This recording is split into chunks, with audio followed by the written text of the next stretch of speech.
Fujimoto is going into quite the dark place with Chainsaw Man Chapter 121.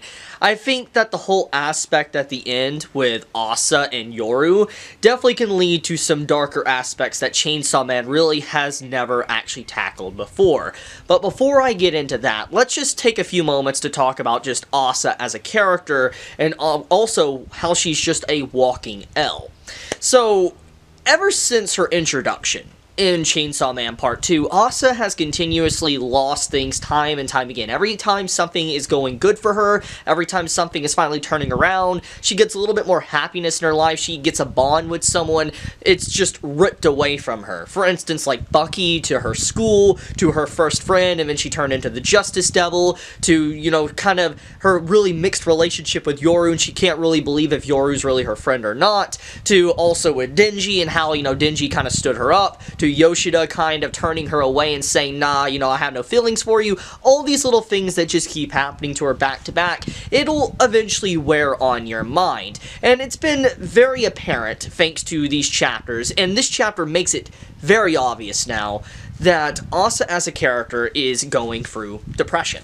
And the reason why we can easily say this is because with multiple panels throughout just this chapter alone, we could see she is really just at the end of her ropes. She's down in the dumps, she's sad, she doesn't want to deal with it anymore, she's like, what's the point? I keep trying and trying and trying, what's the point for me to continue going on? She literally says the very words without saying the words within this chapter, and as soon as she was about to come to that conclusion, someone falls and hits the ground right beside her. And it's very apparent what the chapter and what Fujimoto-sensei was implying with that very scene at the end of the chapter. So let's get into the darker aspects of what Fujimoto is doing with this chapter.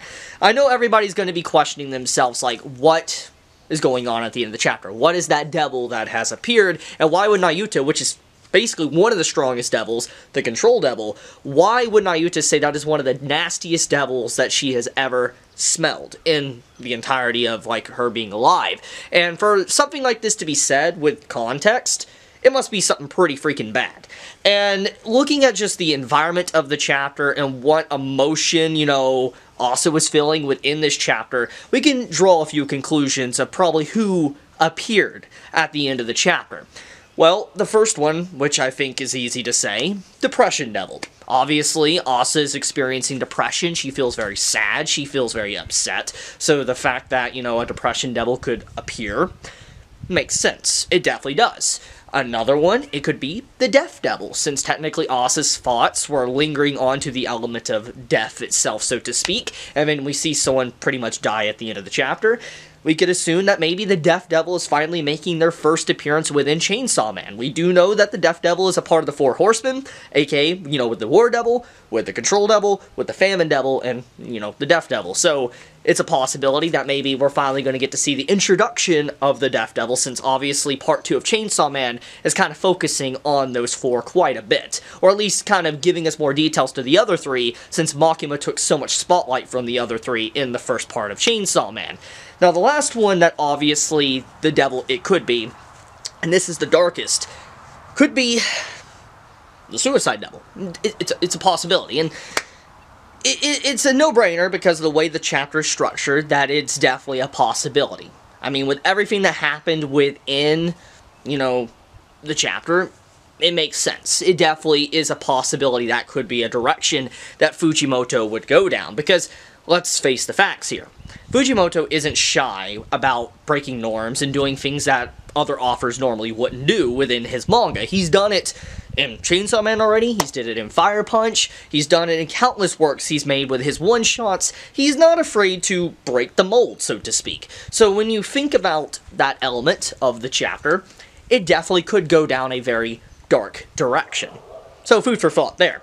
Now, one thing that does need to be pointed out, I want to kind of dive a little bit deeper into Asa's character and just kind of what she's currently experiencing, which, once again, it's very apparent she is going through depression, and it's leading to one thing to the next, and it's clear that Yoru, in her own way, was trying to cheer her up in the chapter. And this is something that instantly stuck out to me, because when we think about what happened recently within the manga, obviously Asa and Yoru lost their memories with that interaction with Denji, thanks to, Nayuta. And in that moment when, Yoru kind of force-kissed Denji, it's very apparent that moment would have probably have ruined the relationship between Asa and Yoru. Very apparent. That would have definitely caused a huge wedge between the two characters. But thanks to not actually remembering that, it's made the relationship a little bit more deeper. And in its own way, Yoru and Asa are more codependent on each other. For instance, they depend on each other to be able to get through life. And it's clear that Yoru, in her own way, was trying to cheer her up. When, Asa was down in the dumps feeling depression, you literally see, Yoru try to cheer her up. And I think this is a very powerful moment, because it shows that somewhere within Yoru, she's slowly getting attached with Asa. And this is probably because they're obviously sharing the same mind, body, and emotions. And thanks to that, probably Yoru is feeling those very emotions that Asa is feeling, doesn't want to feel those emotions, and understands kind of how, Asa feels, and wants to help her out.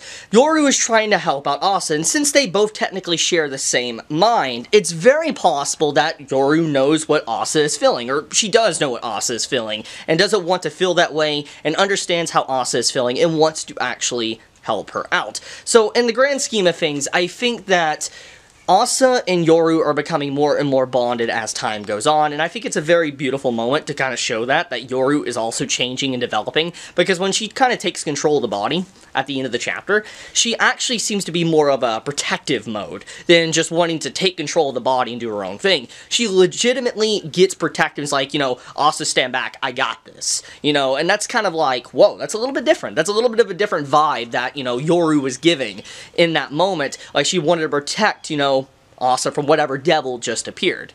So, big thing, big detail of the chapter. Now, a few other little minor details that this chapter had. There was a brief moment where we get to see a little Chainsaw Man plushie at the beginning of the chapter on the couch. Very cute, love that so much. And then we also have the funnier stuff with, Asa saying, like, oh, he totally likes me, he's into me, and obviously that did not happen. Yoshida kind of turned her down once again. Oh, and before I forget, I do want to mention Denji's brief moment with Nayuta in this chapter, and how he basically confronted Nayuta about how she would always be there to block him if he was to, let's say, get in a relationship with a girl, to try to have a girlfriend, and she basically confirms she will always be there to pretty much block him from ever getting one. But the way she does go about it, it's not necessarily malicious, so to speak, and I do want to point out how there is some core differences as well to how she is interacting with Denji / Chainsaw Man than how Makima did. Because as we found out, like, at the end of, Chainsaw Man Part 1, Makima didn't care about Denji. She legit had no care for him. She only cared about Pochita, aka Chainsaw Man, that was inside of him. Had no care for Denji whatsoever, which is why Denji was able to sneak up to Makima and do the finishing blow to her at the end of, Part 1. And when we take a moment to factor all that in, seeing Nayuta's reaction and how she was trying to cheer up Denji within the chapter, and how she's like, look, you don't necessarily need a girlfriend, you'll have people that love you and cheering you on, etc.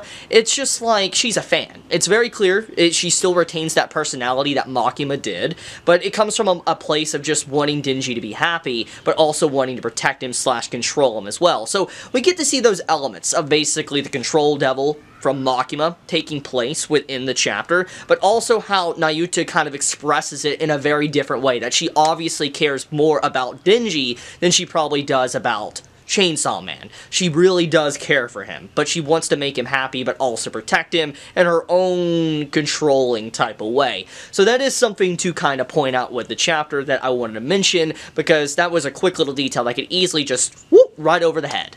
A very dark chapter of Chainsaw Man, easily one of the darkest chapters of Chainsaw Man to date, because of just the elements it tries to cover and the themes within it.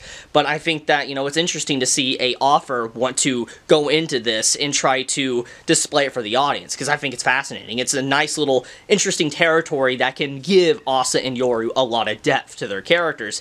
But I guess I'll leave it at that. Thank you so much for watching this video. Hopefully you enjoyed the outside. May you all have a very blessed day or night wherever you live. Be safe, stay healthy. Chibi out.